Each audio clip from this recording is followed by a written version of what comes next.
Welcome to the Hot Lava Podcast. Kevin Acee, Padres beat writer for the Union-Tribune. There's Ryan Finley, sports editor of the Union-Tribune. I'm in Philadelphia, ready for the start of the second half. The Padres have a 4-game series, 3 days, doubleheader. What a mess this series is going to be.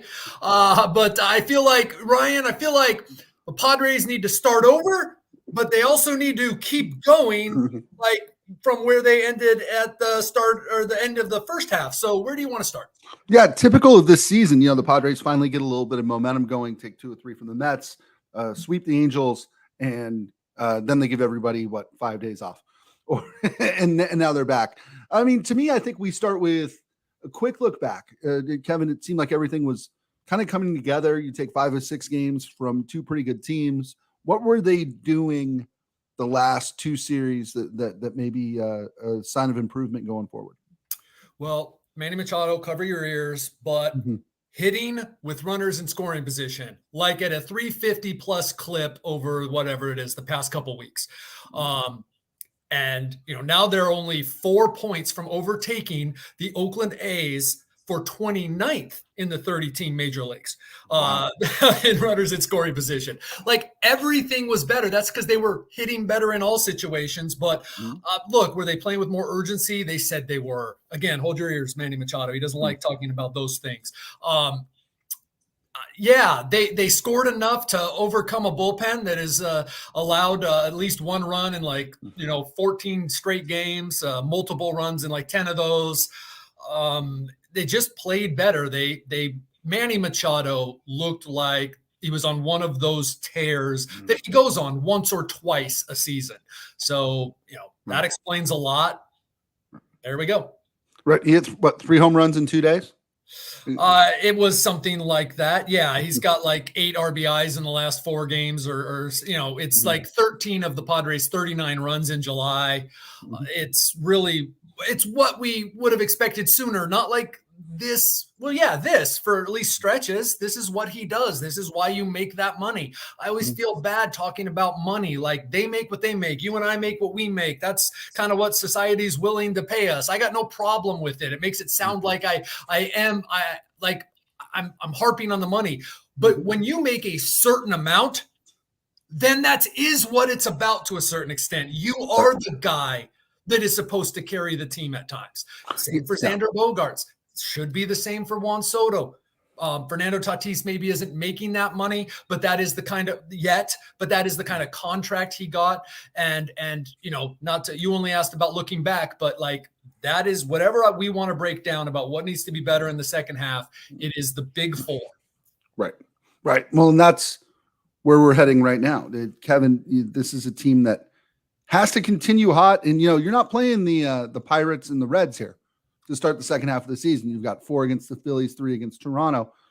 These are 2 pretty big series, I think, as we try to determine whether this is a playoff contending team the way it stands now. What do you think they need to do well? Is it just the big 4 need to play? Is it something else? And how huge are these 7 games? If the big 4 play like they're supposed to. Look, I'll say if the whole 9 play like they're supposed to, right? Sure. But really, I could talk about can Ha-Seong Kim play much better? Probably not. Trent Grisham has come back to be pretty close to probably what you can expect. Jake Cronenworth needs to produce more, at least needs to produce as he has in the past in big moments, right? Needs to bring his numbers up. But yeah, look, if those guys contribute, and I've dove deep into all of the numbers. If they contribute at a level that they should be expected to, not unreasonably, just close to that level, then it should be about the Padres every night, provided the pitching, which, by the way, lead the National League in quality starts, except for recently, the bullpen was absolutely fantastic. Except for recently, they were across the board the best bullpen in the major leagues for much of the season. Sure. In terms of ERA and a couple other metrics. But if the big 4 does what they do, look, I'll take you deep inside one of the stats I have. It's not just that, Ha-Seong Kim is the only player on the team to have an OPS higher than his career average coming into this season. It's not just that runners in scoring position and that the big 4 is whatever, their OPS, their average, all that is down.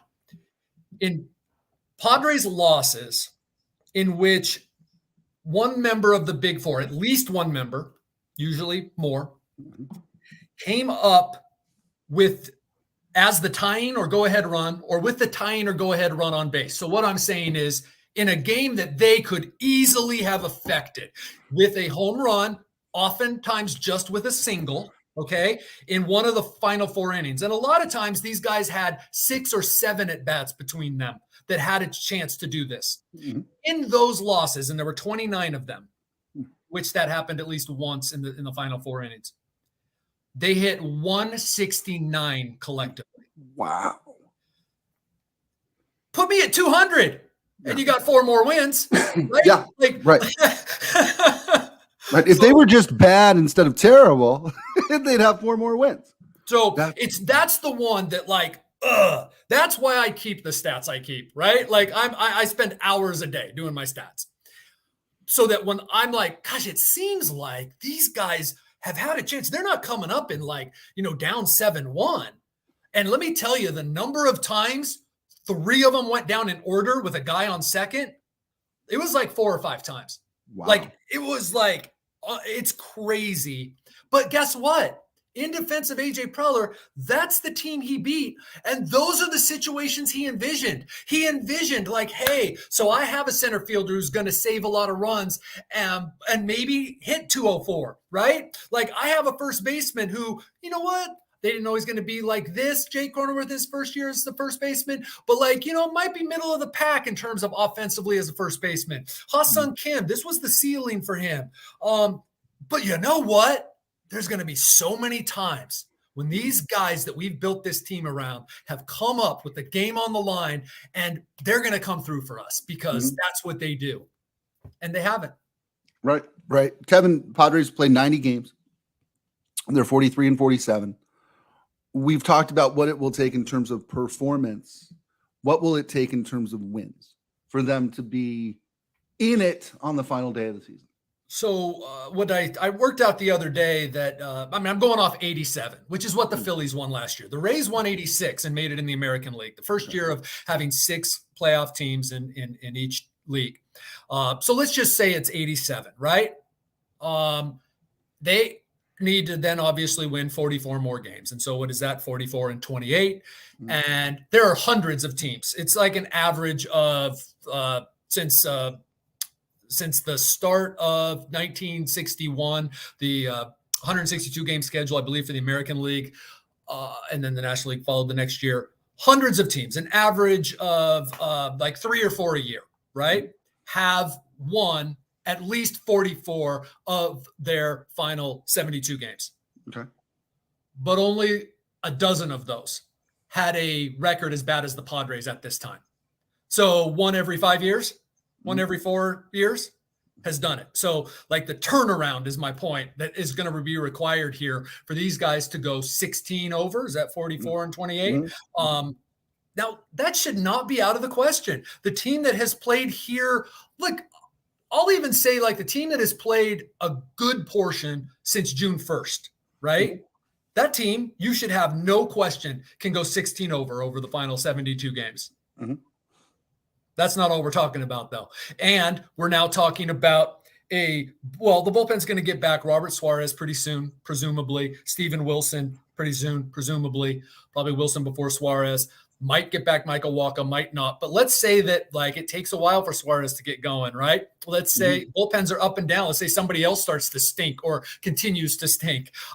Let's say Wacha doesn't come back. So now we're talking about a team that they wasted some chances when they had a full roster, and now is going to try to do it, barring trade, with the potential for there to be some guys that are down. Right. Now, you just said the word trade.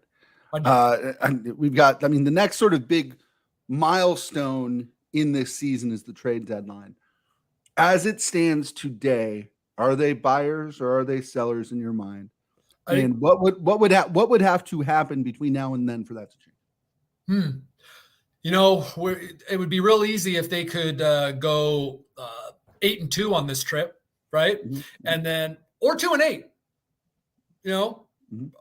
I'm inclined to believe, based on what you hear, that they are buyers, and that they're buyers almost like no matter what, because it's far more likely that they're just middling, right? Like they go 6-4 or 4-6 or 5-5 on this trip, come home, face the Pirates, that between now and August 1st, they are a little over 500 or a little below or whatever. And so now what did other teams do, right? Like the standings are going to change a lot. They are. We talked about it, I think, when they won those first 2 games against the Angels, they gained 2 games in the standings. Now they've won what, 3 or 4 since and have stayed right where they are, except this. After losing to the Mets on Friday, I think they dropped down to where like there were 5 teams between them and the final playoff spot. And now there's only 2. One of them is the Phillies, by the way. The other's the Brewers. But the standings are going to change a lot. Well, how much can they change in between now and August 1st? And what will it mean to the Padres? I'm just inclined to think, given that it's Peter Seidler and AJ Preller, that and also the things that they have both said, that other people in the organization have said, and that like what Bob Nightingale reported today, that other general managers were maybe expecting the Padres to be aggressive. So I think that's a pretty easy thing to say and to expect. If you've got to win 60-something% of your games, Kevin, every game matters. Is it possible that they make that trade deadline move before the trade deadline? I mean, it seems to me you could get a lot. I mean, maybe asking prices go down the closer you get to the trade deadline, but is this something maybe we shouldn't just think about as a trade deadline situation, but as a move that could pop at some point between now and then? Absolutely. And I think that trade prices go down only in the sense that a team might be holding out for more now. But what I have learned is that, and I don't know if this changed in the last couple years, or last few years, teams set a price and that's their price generally. If you're talking about an impact player, right? Now, but as you get closer, then yeah, maybe there is a little bit of something else that could budge an impact player from a team. But right now, it might take a lot to get that sort of player. But a bullpen piece, big. A starter, big. I'm not saying a starter for Saturday's second game of the doubleheader after Blake Snell pitches, but that's a hole right now, right? Like, and so what you have is you're coming off a rest. That's great. And maybe Darvish goes 6 and maybe Snell goes 6. And so then, okay, a bullpen game, or, you get 4 from Waldron or something like that. And Morahone piggybacks on him. I'm going best case scenario here, right? And then you got Lugo on Sunday and you get another day off. That's great. What if it doesn't go that way? Right. And that's kind of where you're at right now. You come right back into the first 4 games in 3 days, and it's like, and we don't have a starter for Saturday's second game. Okay. And what that does is points out, well, what if Walker doesn't come back? I believe he's eligible. He could be activated for the second game in Toronto. Joe Musgrove they want to give him a longer rest. Face Toronto as well. So he's going to pitch on Tuesday in Toronto. Yeah, it could happen at any time. I think the other thing we should mention is the potential for a designated hitter. And I think that's a pretty good one because Nelson Cruz is already gone. And right now your platoon is Matt Carpenter / Rougned Odor and Brandon Dixon. And they've always thought that maybe a corner outfield / designated hitter / first baseman, whatever, but primarily designated hitter is a place that they can really upgrade. The idea here would be to trade prospects and not necessarily trade off the big league club. Well, the problem here is that teams that are looking for prospects that have that impact player want prospects. Okay. The idea of trading big leaguers back for big leaguers is like, tell me the number of trades that have been done at the trade deadline recently for that. Right. Unless it's a throw-in type of player, right? It is prospects that are generally what those, whatever, for a blanket term, rebuilding teams, covet. Sure. Kevin, you mentioned starting pitchers, and I'm going to throw a curveball at you here. What was the latest we've heard about Cole Hamels? He had not. It's a little slower than we thought. Okay. they don't want to push him too hard. I will say it's been a couple weeks since I checked. So, but he's still with the club, and he could have been out already if he was pitching and they hadn't called him up. But he had not gone in a game was the last that I. Okay. Sorry. You talk about starting pitching. They're in Philadelphia. My mind went there. But here's the thing. I know that, he is too much of a risk, I think, to be counted on as somebody who can help their starting rotation. But what a cool second half story that would be if they were in it, and if Cole Hamels was coming up and was a long guy or back of the rotation guy. Crazy. Kevin, 2024 schedule came out this morning. Maybe news that matters more to you than any person alive. What do you think? This is your life now. You look at the 2024 schedule and you go, hey, this is where I'm going to be on these days. What are your early takeaways? Well, obviously starting in Korea means a spring training that starts earlier. They're going to go over 10 days early to go to Korea. They're going to come back, land with 6 days before opening day. Evidently, there might be something going on at Petco Park, so they might play their 2-game exhibition series against the Mariners in Peoria at the complex they share versus at Petco Park. Then they open at Petco Park. Where I think they got paid back, and I have not found out whether this was on purpose, the Padres have far more regular off days. They play one 18-game stretch, and it's late in the season. They don't go more than 13 games before that. They get like the first 3 Thursdays of the season besides opening day off. They get 4 of the 5 Thursdays in May off. Like if you recall recent seasons, it's been like 24 of 25, 18 games in 17 days. When they packed it in last year, 21 in a row. It's been really crazy. And so I don't know. That's going to be exhausting at the start for them. Sure. They play a lot of marquee teams in that first month. Wow, what an incredible first month with the Phillies, Cardinals, Dodgers, Giants, and the Blue Jays. I think are a marquee team. Maybe not a legacy team, but a marquee team at home to start. It's a little bit of a janky schedule, but they are now. You're playing everybody in the Major League Baseball. What has stood out to you? Yeah, to me it's that. To me it's the Yankees visiting. I don't look at this necessarily like a beat guy does. I look at it in terms of what's going to be a spectacle, and to me that's Korea and that's the Yankees. Yeah, and both of those things. I try to look at it too that way because it's not about me, except for when you're me, then it's about me, right? So yes, every beat writer looks at it and goes, "Huh, okay," especially with post-pandemic airline schedules. Oh, that's a great point. I hadn't even thought of that. Kevin, Darvish is back. I'm looking at the pitching matchups here. Yeah. Somebody named Christopher Sanchez is pitching Friday. It's Snell versus Taijuan Walker early Saturday. And then TBA versus Ranger Suarez late Saturday. What do we anticipate Padres doing with that second? Is it a piggyback game, do we think, in the second game of the doubleheader? At this point, I think it is, until that trade's announced. Hey, this is very interesting first game. Look, they're all interesting for the Padres now. Like I quote Jake Cronenworth tomorrow in the story that I'll post later today if I finish it, that if you finish it, because it's about 3,000 inches. No. Inches is a journalism term, by the way, folks. So Jake Cronenworth says got to play every game like it's a playoff game. My eyes got all big. He saw that's just where we're at, because playing every game like a playoff game for 72 games is, that's a lot. So, hey, they somewhat did that last year. They were really stinky from the middle of June to the middle of September. They were 3 games under. It was almost 3 months exactly. They played 3 under during that time, and they had to finish strong. They got to do it a little longer this time and hope for a little help. But Darvish, so where's he at, right? After that flu game, losing the weight, has he been eating a lot in the break? Where's he at? This Christopher Sanchez guy in 4 starts since being recalled in June, 2.14 ERA. Ranger Suarez handled them in the playoffs. That's another thing. What's cool about this series, when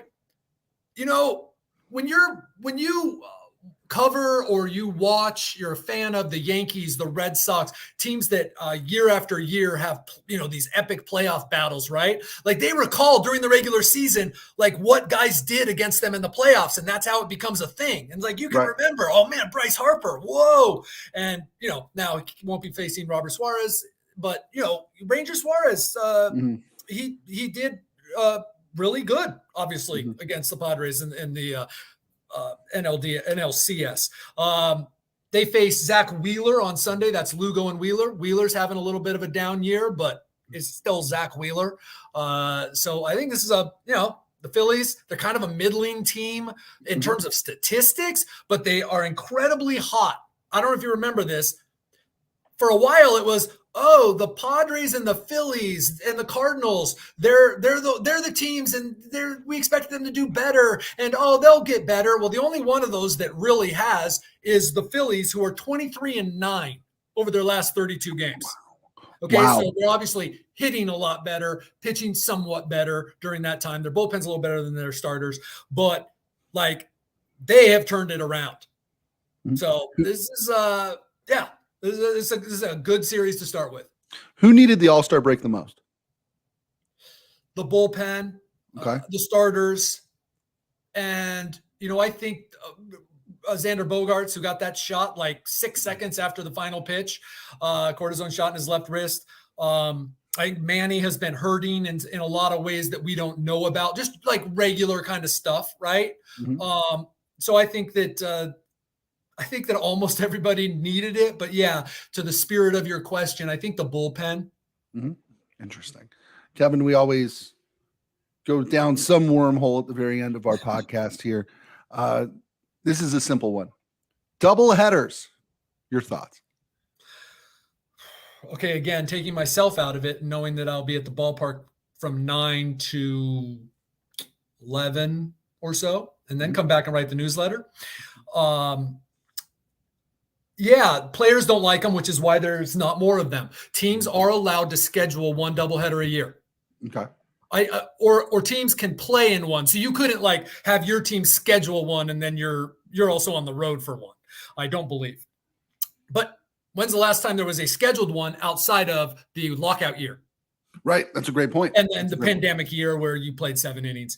But the Phillies, I haven't found anyone to tell me exactly why. There's people that think they know, like, was it going to be a wraparound and the Phillies would rather have weekend games? See, it's a day night. So they're charging for 2 games. So play the game, clear the ballpark, everybody rest, find a nap room, play the game.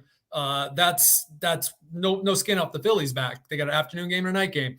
I think they're kind of neat. They get 2 games out in one day. But a lot of times it means you got a day off because it was a rain out or something.